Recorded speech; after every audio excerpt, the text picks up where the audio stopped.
بسم الله الرحمن الرحيم.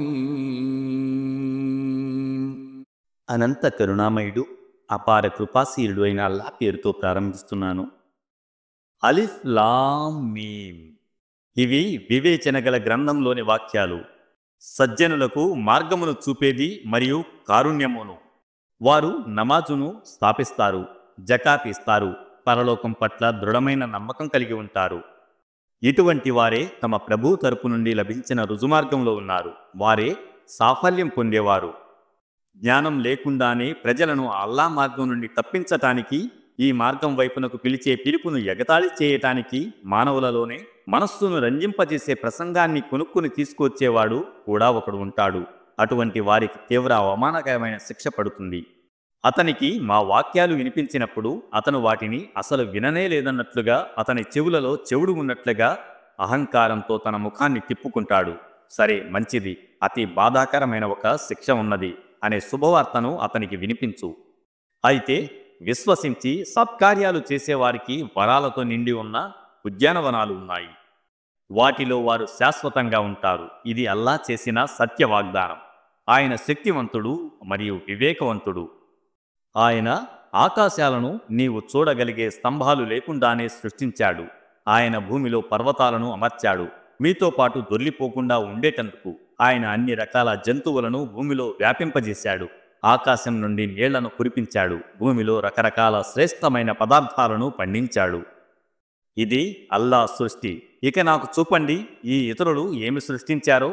అసలు విషయం ఏమిటంటే, ఈ దుర్మార్గపు ప్రజలు స్పష్టమైన మార్గభ్రష్టత్వానికి గురి అయ్యారు. మేము లుక్మాన్కు వివేకాన్ని ప్రసాదించాము. అతను అల్లాహకు కృతజ్ఞుడు కావాలని. ఎవడైనా కృతజ్ఞతలు తెలిపితే అతని కృతజ్ఞతలు అతనికే లాభకరం. ఎవడైనా కృతజ్ఞతకు పాల్పడితే నిజానికి అల్లా అతీతుడు, తనకు తానే స్తుతిపాత్రుడు. లుక్మాన్ తన కుమారునికి హితబోధ చేసిన విషయాన్ని జ్ఞాపకం తెచ్చుకో. అప్పుడు అతను ఇలా అన్నాడు: కుమారా, దేవునికి భాగస్వాములుగా ఎవరిని చేర్చకు. నిజం ఏమిటంటే, ఇతరులను దేవునికి భాగస్వాములుగా చేర్చటం పరమ దుర్మార్గం. మానవుడు తన తల్లిదండ్రుల హక్కును గుర్తించాలని స్వయంగా మేమే అతనికి నిర్దేశించాము. అతని తల్లి బలహీనతపై బలహీనతను సహించి అతనిని తన కడుపున మోసింది.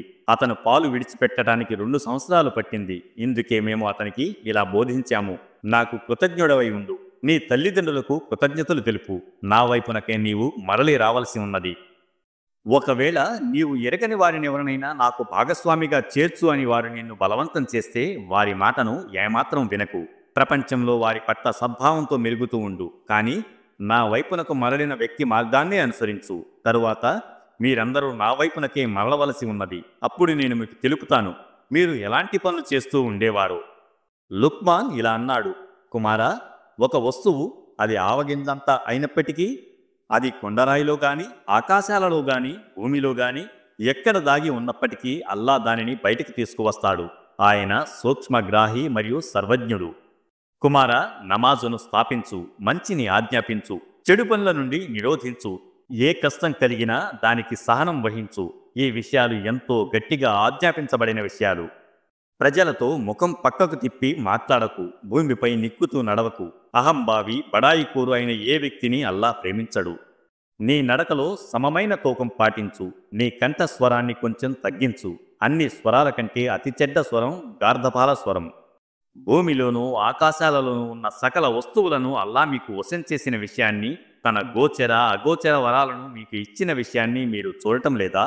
అయినా పరిస్థితి ఎలా ఉందంటే, మానవులలో కొందరు అల్లాను గురించి వాదులాడుతున్నారు. వారి వద్ద ఏ జ్ఞానము, ఏ మార్గదర్శకత్వము, వెలుగును చూపే ఏ గ్రంథము లేకుండానే. అల్లా అవతరింపజేసిన దాన్ని అనుసరించండి అని వారితో అన్నప్పుడు వారు, మా పూర్వీకులు దేనిపై నడుస్తూ ఉండగా మేము చూశామో దానినే మేము అనుసరిస్తాము అని అంటారు. శైతాను వారిని జ్వలించే అగ్ని వైపునకు ఆహ్వానిస్తూ ఉండినప్పటికీ వీరు వారినే అనుసరిస్తారా? ఏ వ్యక్తి అయితే తనను తాను అల్లాకు సమర్పించుకుంటాడో, ఆచరణ రీత్యా సద్వర్తనుడో, అతను నిజానికి నమ్మదగిన ఒక ఆధారాన్ని పట్టుకున్నాడు. సకల వ్యవహారాలకు సంబంధించిన చివరి తీర్పు అల్లా చేతిలోనే ఉన్నది. ఇక ఎవడైనా అవిశ్వాసానికి పాల్పడితే అతని అవిశ్వాసం నిన్ను దుఃఖానికి గురి చేయకూడదు. వారు మరలి రావలసినది మా వైపునకే కదా. అప్పుడు మేము వారికి తెలుపుతాము వారు ఏమేమి చేసి వచ్చారో. నిశ్చయంగా అల్లా హృదయాలలో దాగి ఉన్న రహస్యాలను సైతం ఎరుగును. మేము వారికి కొంతకాలం ప్రపంచంలో సుఖాలను అనుభవించే అవకాశాన్ని ఇస్తున్నాము. తరువాత వారిని అశక్తులుగా చేసి ఒక కఠోర యాతన వైపునకు లాక్కొని పోతాము. ఒకవేళ వారిని నీవు భూమిని ఆకాశాలను ఎవడు సృష్టించాడు అని అడిగితే వారు అల్లా అని తప్పకుండా అంటారు. ఇలాను అల్హమ్దులిల్లా, అల్లా మాత్రమే స్తుతింపదగినవాడు. కానీ వారిలో చాలామంది ఎరగరు. ఆకాశాలలోనూ భూమిపైన ఉన్నదంతా అల్లాదే. నిస్సందేహంగా అల్లా అక్కరలేనివాడు, తనకు తానే స్తోత్రాలకు అర్హుడు. భూమిపై ఉన్న వృక్షాలన్నీ కలములై సముద్రం సిరాపుడ్డి అయి దానికి ఇంకా 7 సముద్రాల సిరాను కలిపినా అప్పటికీ అల్లా మాటలు వ్రాయటానికి పూర్తి కావు. నిస్సంశయంగా అల్లా మహాశక్తి సంపన్నుడు, మహావివేకవంతుడును. మీ మానవులందరినీ సృష్టించటం, తరువాత మళ్ళీ వారిని బ్రతికించి లేపటం అనేది ఆయన కొరకు కేవలం ఒక మానవుణ్ణి సృష్టించి బ్రతికించి లేపటం వంటిదే. యథార్థం ఏమిటంటే అల్లా సర్వము వినేవాడు, సర్వము చూసేవాడును. అల్లా రాత్రిని పగల్లోకి, పగలును రాత్రిలోకి చొప్పించటాన్ని నీవు చూడటం లేదా? ఆయన సూర్య చంద్రులను నియమబద్ధంగా చేసి ఉంచాడు. అన్నీ ఒక నిర్ణీత కాలం వరకు సాగిపోతున్నాయి. నీవు ఏది చేసినా అది అల్లాహకు తెలుసు అని నీవు ఎరగవా? ఇదంతా ఎందుచేతనంటే అల్లాయే సత్యం కాబట్టి, ఆయనను కాదని వారు పిలిచేవన్నీ అసత్యాలు కాబట్టి, ఇంకా ఈ కారణం చేత కూడా అల్లాయే మహనీయుడు, మహోన్నతుడు కాబట్టి. అల్లా తన అనుగ్రహంతో నావను సముద్రంలో పయనింపచేయటాన్ని నీవు గమనించడం లేదా? నీకు తన సూచనలు కొన్నింటిని చూపాలని. వాస్తవంగానే ఇందులో ఎన్నో సూచనలు ఉన్నాయి, సహనం, కృతజ్ఞతాభావం గల ప్రతి వ్యక్తి కొరకు. సముద్రంలో వారి మీదకు ఒక కెరటం కప్పుల మాదిరిగా కమ్ముకొని వచ్చినప్పుడు వారు అల్లాకు మొరపెట్టుకుంటారు, తమ ధర్మాన్ని పూర్తిగా ఆయనకే ప్రత్యేకం చేసుకొని. తరువాత ఆయన వారిని రక్షించి నేల మీదకు చేరవేసినప్పుడు వారిలో కొందరు మితముగా వ్యవహరిస్తారు.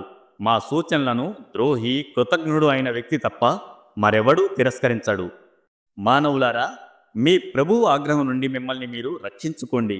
ఏ తండ్రి తన కుమారునికి బదులుగా ముందుకు రాని, ఏ కుమారుడు తన తండ్రికి బదులుగా నిలబడని ఆ రోజుకు భయపడండి. నిస్సందేహంగా అల్లా వాగ్దానం సత్యం. కనుక ఈ ఐహిక జీవితం మిమ్మల్ని మోసానికి గురి చేయకూడదు. వంచకులు మిమ్మల్ని అల్లా విషయంలో వంచనకు గురి చేయకూడదు. ఆ గడియకు సంబంధించిన జ్ఞానం అల్లా వద్ద మాత్రమే ఉన్నది. ఆయనే వర్షాన్ని కురిపిస్తాడు. తల్లుల గర్భాలలో పెరుగుతున్నదేమిటో ఆయనే ఎరుగును. తాను రేపటి రోజున ఏమి సంపాదించనున్నదో ఏ ప్రాణి ఎరుగదు. ఏ భూభాగంపై తనకు మృత్యువు రానున్నదో ఏ వ్యక్తి ఎరుగడు. అల్లా అంతా తెలిసినవాడు, అన్నీ ఎరిగినవాడును.